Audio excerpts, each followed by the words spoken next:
ക്രിക്കറ്റിനാണെങ്കിൽ വിളിച്ചിട്ട് കിട്ടുന്നില്ല. ഒന്ന് പെട്ടെന്നാവോ, സേവ് ദ ഡേറ്റ് എടുക്കാൻ പോകല്ലേ?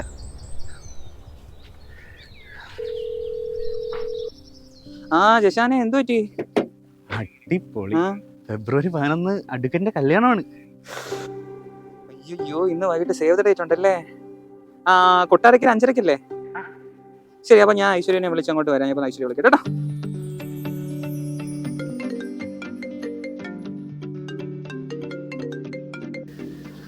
ഹലോ ഐശ്വര്യ, നിന്റെ മാറ്റർ എപ്പോഴാണ് എടുക്കും? 10:30 10:45 ആകുമ്പോൾ കഴിയും.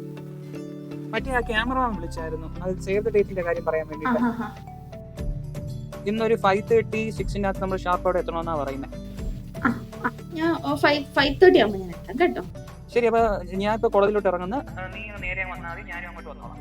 അപ്പൊ നമുക്ക് അവിടെ വെച്ച് കാണാം. കൊട്ടാരക്കര ഗണപതി ക്ഷേത്രത്തിലെ ഉണ്ണിയപ്പം, അതാണ് നമ്മുടെ ലവ് സ്റ്റോറിയിലെ ഹീറോ.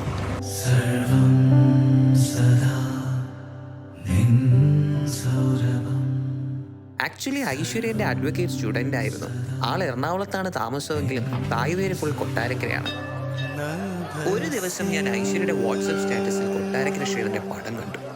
അവിടുത്തെ മൈ ഫേവറേറ്റ് ഉണ്ണിയപ്പ വിശേഷം വെച്ച് സംസാരിച്ചത്. അത് പിന്നെ വിളിയായി, പറച്ചിലായി, കല്യാണമായി.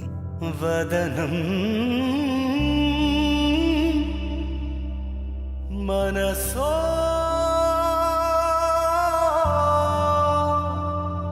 അമൃതം നിയതം അമൃതം